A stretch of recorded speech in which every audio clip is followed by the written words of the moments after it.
గురువుగారు నమస్తే. హరే కృష్ణ లక్ష్మీ ప్రసన్న. అమ్మా బాగున్నావా? బాగున్నాను గురువుగారు. కల్కి సినిమా మరి చూసారా? ఒక్కరోజే గ్యాప్ ఇచ్చావు నాకు. అవును. మరేం కాదు చేయమంటారు? కాదండి, కల్కి సినిమా వచ్చేసింది. ఆ కాదు కలికి కలికి ఎలా వస్తాడు తెలుసా అమ్మా? చెప్పండి. కలికి గుర్రం మీద వస్తాడు. ఉమ్. ఆయన ఇంకా రావడానికి టైం ఉంది, కానీ నువ్వేమో ఇంకా వేగంగా వచ్చేసావు. నేను పొద్దు పొద్దున్నే లేవాలి, మంగళహారతికి వెళ్ళాలి, ఉమ్. కానీ ఇది పోస్ట్ పోన్ చేయడానికి లేకుండా అయిపోయింది. అవును. ఎందుకంటే ఇవాళ ఆయన మరి రిలీజ్ అయింది. అయితే ఇప్పుడే నేను స్వామికి పూజ చేసి వచ్చాను కదా. ఉమ్. మేము రాత్రిపూట స్వామికి హారతి ఇచ్చినప్పుడు దశావతార ఆ, స్తోత్రాన్ని పాడతాను. ఓకే. అందులో ఆఖరిది కల్కి.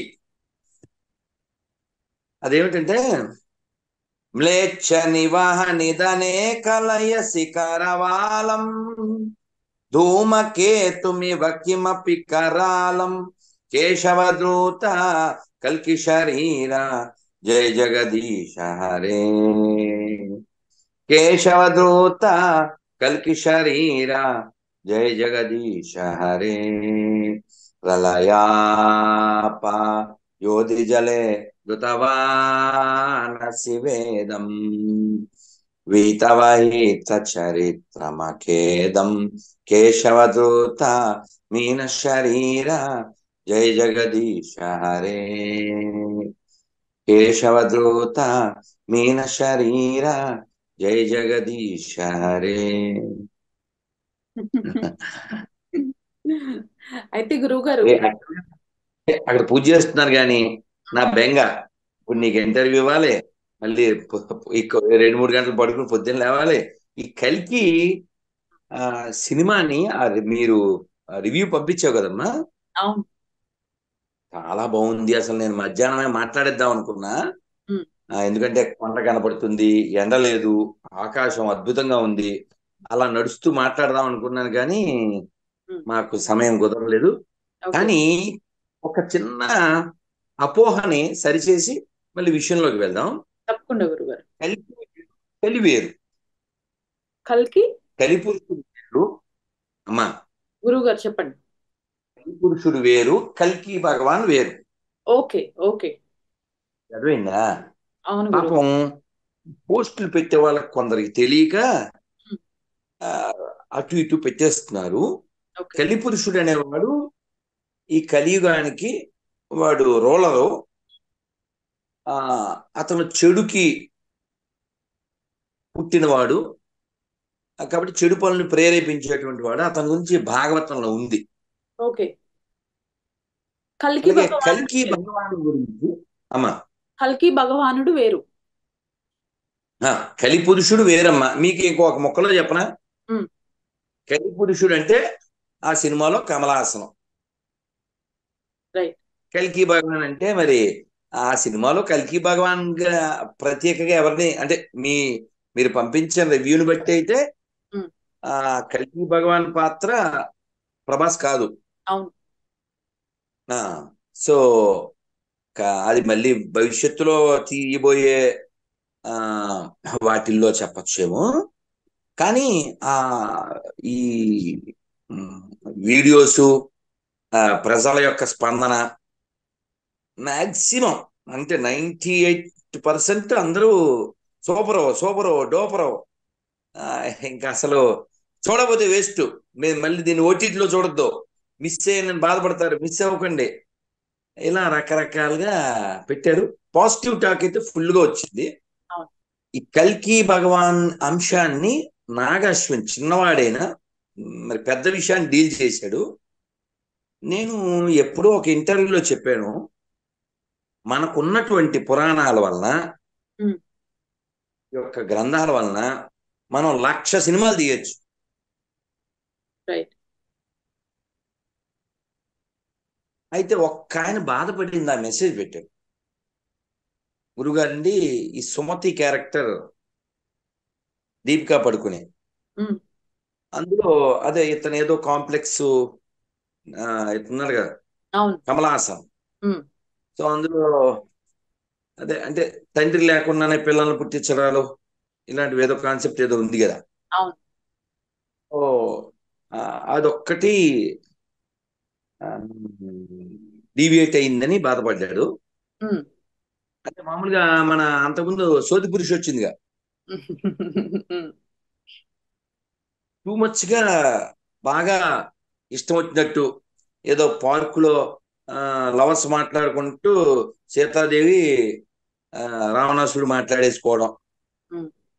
అసలు రావణాసుడు గురించి అడుగుతారు సీతాదేవిని, అమ్మా ఎలా ఉంటాడు, 10 తలకాయలు కదా అని అడిగి బొమ్మ వేయమన్నారు. అమ్మవారు బొట్టనేలు ఒకటే వేసింది. అదేమిటమ్మా అంత మనిషిని వేయమంటే, అవును నేను ఆ బొట్టనేలు ఒకటే చూశాను. సీతమ్మ వారు రావణాసుడు మొహం చూడలేదు, ఉమ్. బొట్టనవేలు వాడు వచ్చినప్పుడు చూసేది. ఆ వాడితో మాట్లాడినప్పుడు మధ్యలో ఒక గడ్డి బోచ పెట్టేది.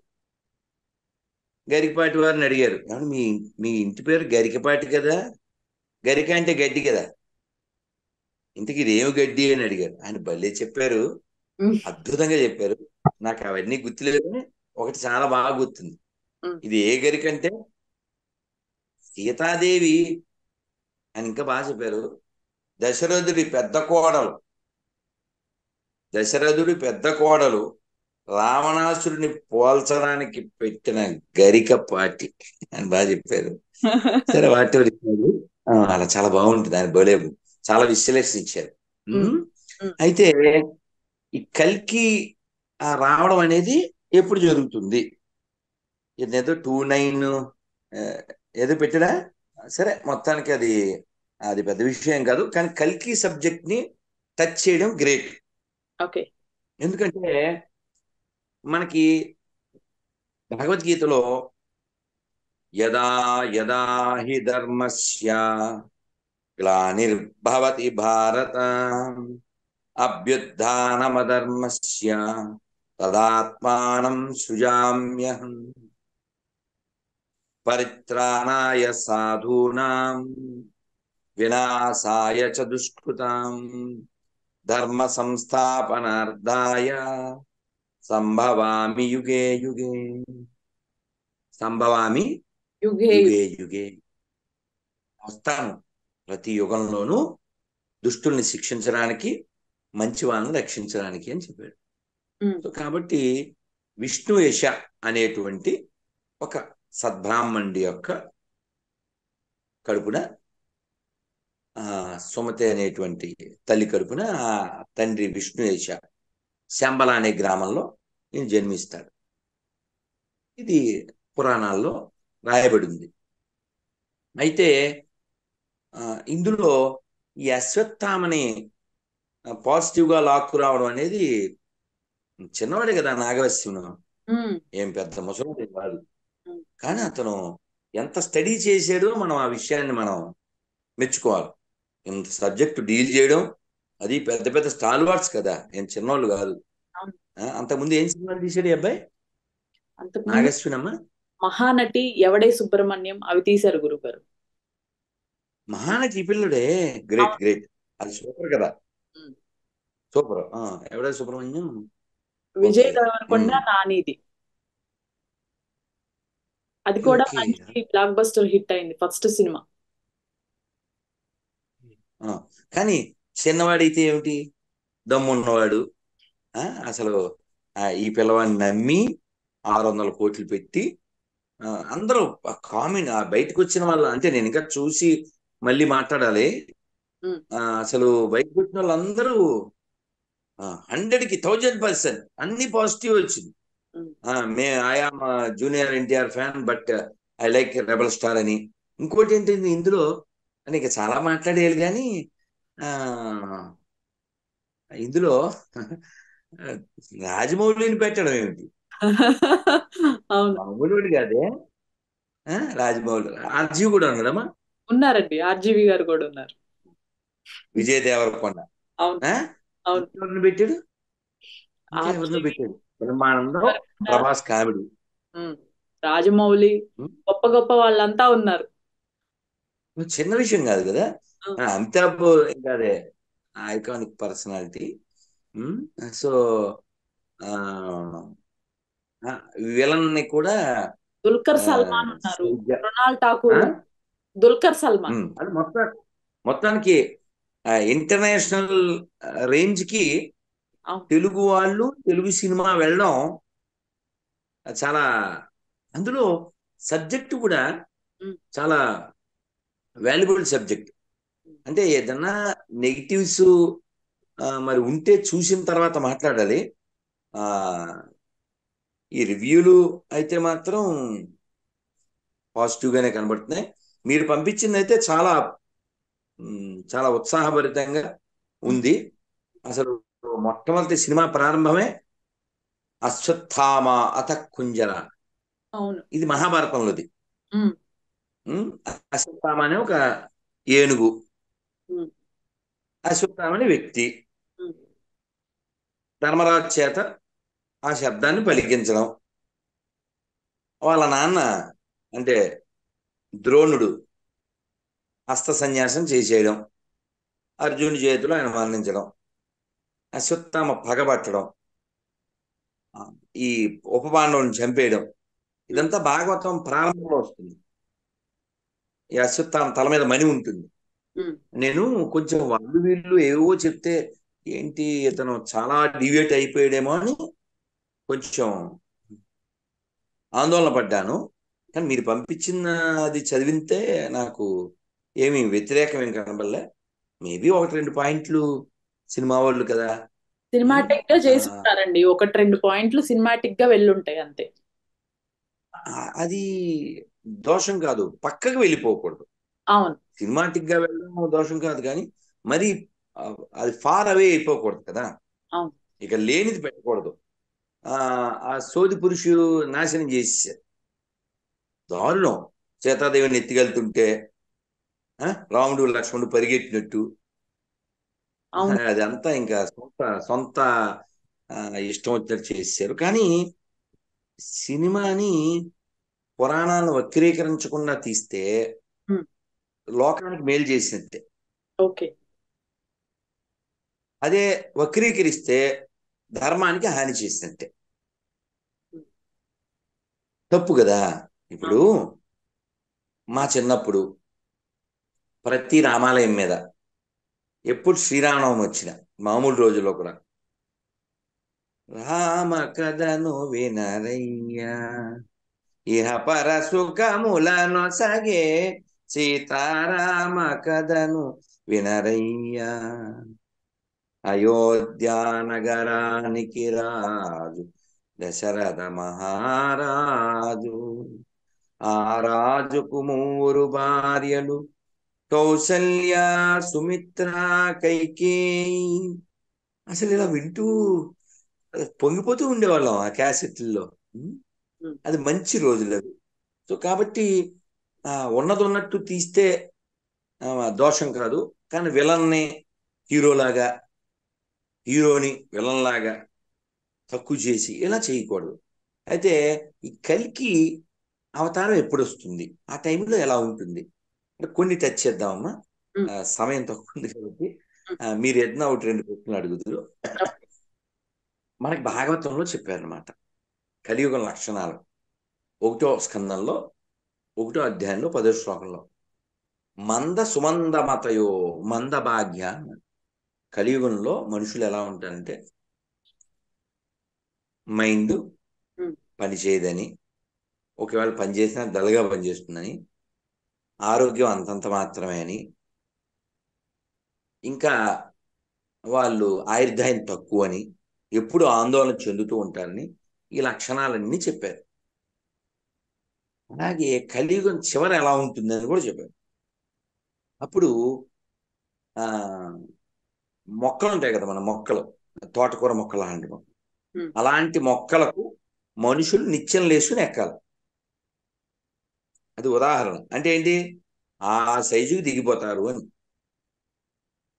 అంత చిన్నోళ్ళు అయిపోతారు, కుచించుకుపోతారు అని. అలాగే ఈ మనుషుల యొక్క క్రూరత్వం ఏ స్థితికి వెళ్తుందంటే మన పురాణాల్లో వివరించారు కలియుగ అంతం ఎలా ఉంటుందని. ఇప్పుడు ఆవు కడుపులో ఉండే పిన్నాన్ని తినేస్తున్నారు. ఉమ్, అలా వీడియోలు పెడుతూ ఉంటారు. ఆ, ఆ, ఈ రాక్షస్ జాతి వాళ్ళు cow your mummy but for me Emmy అంటే ఇంకా రాక్షస జాతి కదా. యాక్చువల్గా ఎవడైనా మనిషి బతకడానికి ఏ ప్రాణిని చంపక్కర్లేదు, కేవలం నాలిక కోసమే. యాక్చువల్గా మనిషి జీవించడానికి ఇవేం అక్కర్లేదే. కోట్ల జీవుల్ని తినేస్తున్నటువంటి ఈ జాతి నశించుగాక. ఎందుకంటే ఎంత ప్రమాదం అండి. ఏ సింహం ఊళ్ళోకి రాదు. నువ్వు అడవిలోకి వెళ్తే, నువ్వు అడవిలో ఇల్లులు కడితే అది రోడ్ల మీదకి వస్తుంది. ఊళ్ళోకి వచ్చిన పులి అని రాస్తుంటాడు నీ మొఖం. పులి ఉండే చోటకు నువ్వు వెళ్ళి ఇల్లు కట్టావు, ఊళ్ళు తయారు చేసావు, అడవుల్ని నరికేశావు. అందుకని భూమికి అస్సలు ఉపకారం లేని జాతి మానవ జాతి. అంటే పోలిస్తే మళ్ళీ హట్ అవుతారు. కానీ నేను ఎప్పుడు ఇచ్చే ఉదాహరణే, బావర్చి అనే షాప్ ఉంటదిగా, ఎప్పుడు నేను వెళ్ళావమ్మా? బావర్చి వెళ్ళావా? వెళ్ళా. ఆ. అమ్మాయి అది రేట్లు ఎంత ఎలా ఉంటాయమ్మా నాకు తెలియదు కదా. రేట్లు ఎలా ఉంటాయి, ప్రైస్? ఆ, ఒక 250 నుంచి స్టార్ట్ అవుతాయి అనుకుంటా గురుగారు. కటింగ్ కాఫీ అమ్మా? కాఫీ కాదు గురువు గారు, మామూలుగా తినేవి. లేదా ఫుడ్? ఫుడ్. నేను ఎందుకు చెప్పానంటే అంటే చాలా కొంచెం హార్ష్ గా చెప్పాల్సి వస్తుంది. రారా బావా అని బావ అంటే మీరు ఆ, ఖలీజా చూశారుగా? కలేజ్ చూసాం. భయ్యా, రకరకాల పేర్లు పెట్టి అదేదో గుమస్తా అంట. దొబ్బి పడేస్తాం. మంచి న్యాచురల్ ప్రాక్టికల్ పాయింట్ అది. ఉమ్, సో అలా అది నిజం కూడా, నిజం కదా. సో అలా నేను ఇది ఎందుకు ప్రస్తావించానంటే, రారా బావా అని చెప్పి బావర్చికి తీసుకెళ్ళి, లేదా గుమస్తా అంటే భరిస్తా అనుకుంటా కదా, బారిస్తాక ఏది తీసుకెళ్ళి ఉమ్. అక్కడ వాడికి ఏ టిఫిన్ ఇప్పించారు అనుకోండి, ఫ్రెండ్కో ఇంకోటికో, సగం ఆస్తి అయిపోతుందిగా. సో అంటే నేను ఉదాహరణ చెప్తాను. ఇప్పుడు మీరు వాడికి ఓ 1000 రూపాయలు ఖర్చు పెట్టి, వాడికి ఏ టిఫిన్ భోజనం పెట్టించారు, థ్యాంక్స్ రా బావ పార్టీ అని వాడు వెళ్ళిపోతాడు. అదే 1000 రూపాయలు మీరు ఆవుకి పెట్టండి. ఏది? గడ్డి మనుషులు తినరు, దానికి పెట్టండి. తౌడు మనుషులు తినరు, దానికి పెట్టండి. పండ్ల తొక్కలు కూరగాయల తొక్కలు మనుషులు తినరు, దాన్ని పెట్టండి. కుడితి మనుషులు తాగరు, దాన్ని పెట్టండి. నీకు పనికిరాని ఇవన్నీ దానికి పెడితే నీకు పనికొచ్చే పాలు, నీకు పనికొచ్చే ఆ పాల పదార్థాలు, పొలానికి పనికొచ్చే మూత్రము, గోమయం, పేడ. అదే వీడికి గుమస్తాలోనో లేకపోతే బావర్చీలోనో 1000 రూపాయలు ఖర్చు పెడితే అక్కడ ఆవు పేడ పనికొస్తుంది పొలానికి, వీడి పేడ ఎవరికి పనికొస్తుంది? చాలా హార్ష్ పాయింట్ ఇది, చాలా హార్ష్ పాయింట్. వీడి వలన అంటే ఒక ఉదాహరణ చెప్తున్నా. పులిగోరు అని ఉంటుంది, చాలా అది మెల్లో వేసుకుంటారు. అవును. పులిగోరు ఇంటి పేరు కూడా ఉంది ఎవరికో. నేను విజయనగరం రాజాగారి కోటకి వెళ్ళినప్పుడు చూశా. ఓకే. వారు వేటాడడం, ఆ ఫోటోలు, ఆ పులి తోళ్ళు అవన్నీ ఉన్నాయి. ఉమ్, ఉమ్, గోరు మెల్ల వేసుకుంటారు. ఎవరన్నా మనిషి గోరు, ఒరే దరిద్రం రా కాలంలో వేరే అని తిడతారు. ఉమ్, నీ గోరు వాల్యూ అది. ఏ డప్పులు చేస్తారు కదా, డప్పులు మృదంగాలు దేంతో చేస్తారు? ఆవు తోలు, ఉమ్, ఎద్దు తోలు, జంతువుల తోలుతో చేస్తారు. ఉమ్. నీ తోలు పనికొస్తుందా దానికైనా? నీ తోలు పనికిరాదు, నీ గోరు పనికిరాదు. ఏడుగు దంతాలు ఇంట్లో పెట్టుకుంటారు, ఐవరీ, బోల్డ్ కాస్ట్. నీ దంతాలు ఎవరైనా పెట్టుకుంటేనా? ఆ? కొన్ని జంతువుల ఎముకలతో ఏవో చేస్తారు. నీ ఎముక ఎవరైనా ఇంట్లో పెట్టుకుంటాడా? నువ్వు కట్టించిన ఇంట్లో ఉంటాడు వాడు. ఆ, నీ ఎముక చచ్చిపోతే కొడుకు కూడా ఇంటికి తీసుకురాడు. అంటే మనిషి శరీరంలో ఏది ఇంకోటి పనికిరాదు. అంటే వాడి యొక్క లివరో గుండెకాయ వాడిలో ప్రాణం ఉన్నప్పుడు ఇంకోళ్ళకి ఇస్తే పనికొస్తుంది అనుకోండి. ఉమ్. లేకపోతే వాడి తోలు పనికిరాదు, వాడి నుంచి వచ్చే పదార్థం ఏది పనికిరాదు. గోమూత్రం ఆరోగ్యం పొలానికి మంచిది, ఆవు పేడ పొలానికి మంచిది, తద్వారా పంట వస్తుంది. ఆ పంట తింటే శరీరానికి ఆరోగ్యం వస్తుంది. మనిషి నుంచి వచ్చే ప్రోడక్ట్ ఎవరికైనా ఉపకారం. ఏ జంతువులైనా మనిషి మీద దాడి చేసి ప్రపంచంలో ఎక్కువ మనుషులు చంపుతున్నాయా? మనిషి ఎక్కువ జంతువులను చంపుతున్నాడా? సో కాబట్టి ఆ కలియుగం అంతం ఎప్పుడో జరగడం అనేది వేరే కథ. కానీ ఓసారి అలా ట్రైల్ పార్టీ కలికి వచ్చేసి ఓకే. నా విష్ స్వామివారికి ఒకసారి ట్రైల్ పార్టీ వచ్చి ఈ మనిషి రూపంలో ఉండి మనిషి లక్షణాలు లేనటువంటి హింసావాదులు అందరిని ఒకసారి మింగేస్తే, అంటే ఆ శ్లోకం ఇందా పాడాను కదా, ఉమ్, దాని అర్థం ఏంటి చెప్పనమ్మా? చెప్పండి గురు. మ్లేచ్ఛ నిధనే కలయసి కరవాలం ధూమకేతుమివ కిమపి కరాలం కేశవదూత కల్కి శరీర జయ జగదీశ హరే. మ్లేచ్చులని తుదముట్టించడానికి ఆయన కరవాలం పట్టుకుని వస్తాడు, కత్తి పట్టుకుని. మ్లేచ్చులు అంటే ఎవరమ్మా? ఉమ్, అమ్మ తెలుసా? తెలీదు గురుగారు. మ్లేచ్చులు అంటే సింపుల్గా చెప్పేస్తాం, the fellow who don't know the difference between mother and other. అర్థమైందిగా? ఇప్పుడు చూస్తున్నాంగా శవాలను కూడా అంట, శవాలను కూడా కొన్ని దేశాల్లో. సో కాబట్టి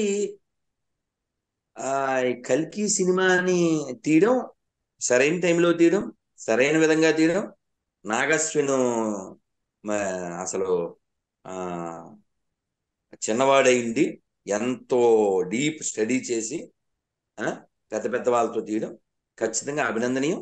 ఇంకా ఇలాంటి మంచి మంచి సినిమాలు తీయాలి. అయితే ఈ సినిమాలో మన నెగిటివ్ షేడ్స్ ఏమున్నాయో వెళ్ళలేదు కాబట్టి నేను మాట్లాడలేను.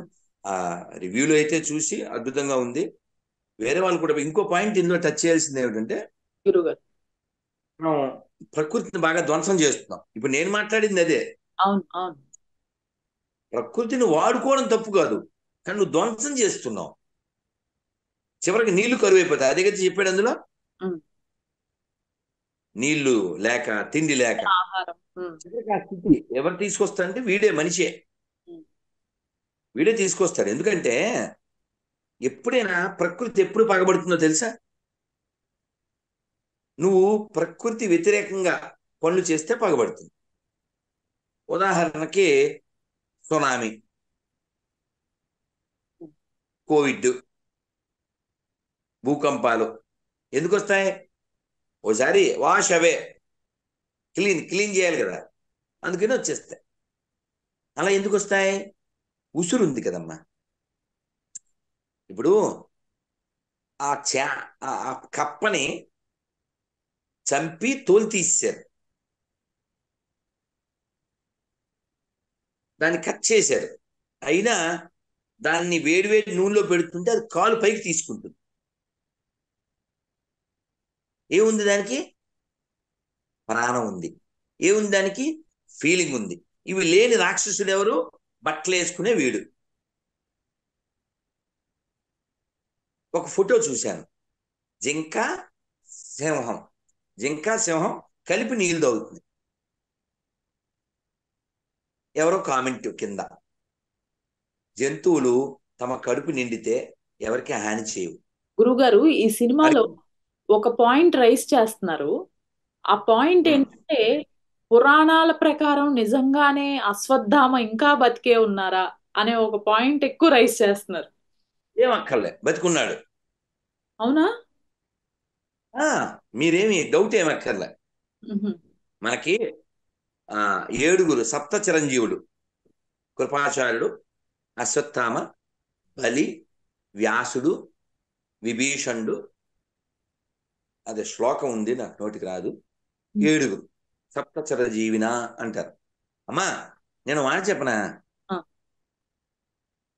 మీరు ఒకసారి ఆర్కియాలజీ విభాగానికి వెళ్ళండి. పెద్ద పెద్ద ఆయుధాలు దొరికినాయి మధ్యప్రదేశ్లోను, యూపీలోను.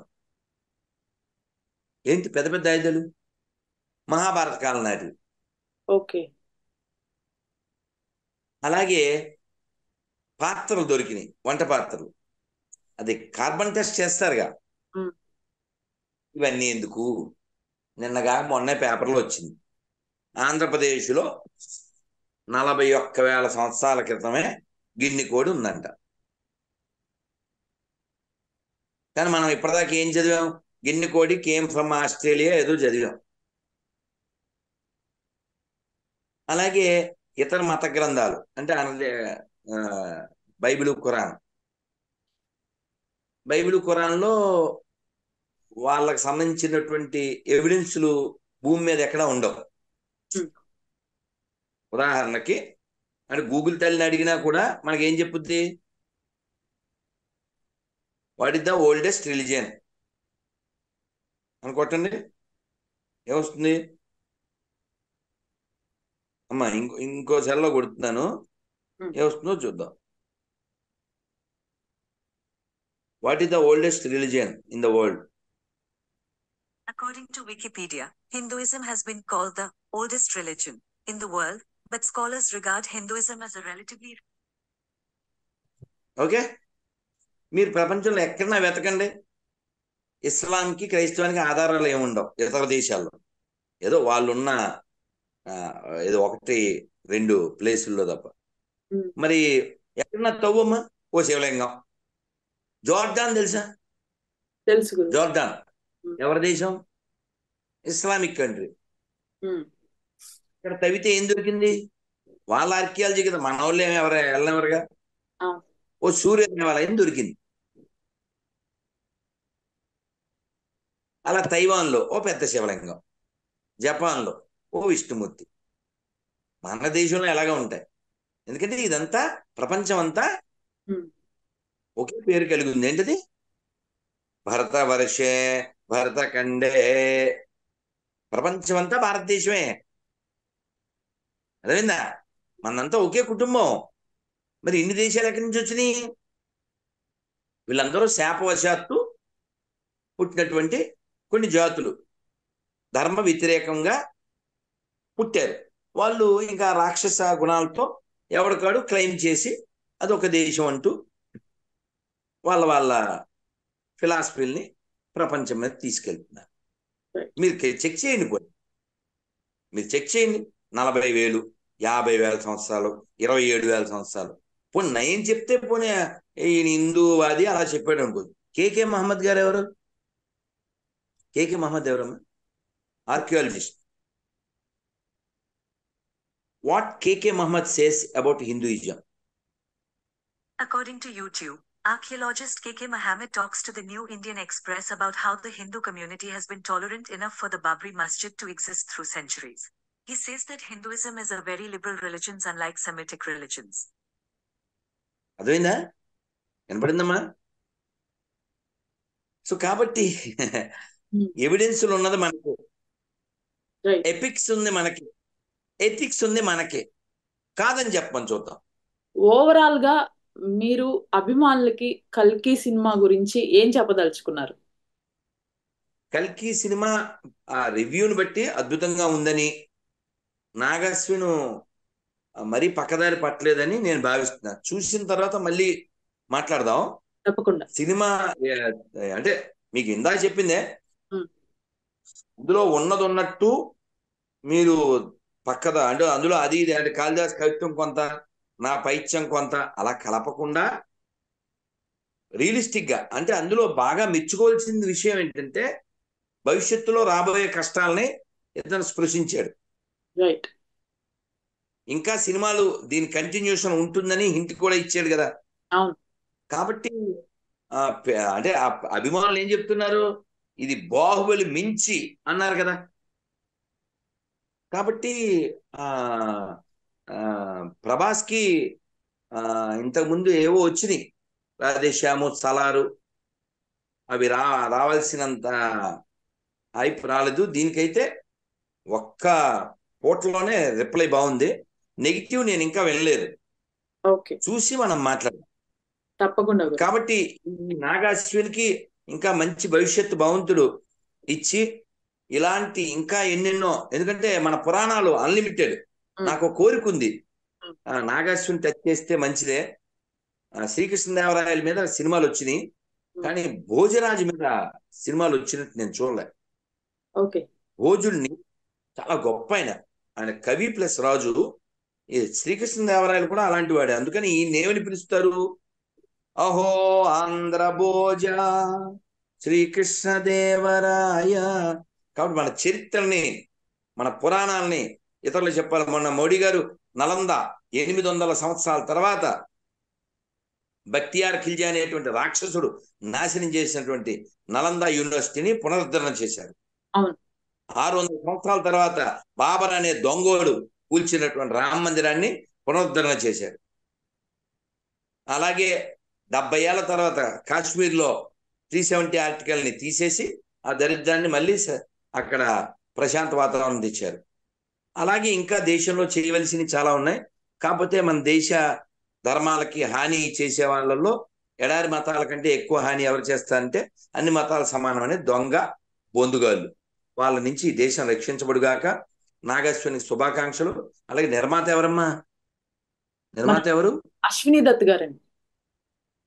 ఓ వైజయంతి మూవీసా? వైజయంతి మూవీస్ చాలా కాలం తర్వాత. Okay okay. కానీ ఇది నేనైతే మరి చూడలేదు, కానీ అద్భుతమైన మూవీ అని నేను భావిస్తున్నాను. నేను చూసేస్తాను, మళ్ళీ మాట్లాడేసుకున్నాం అమ్మా. జై కల్కి భగవానికి. Thank you. హరే కృష్ణ తల్లి.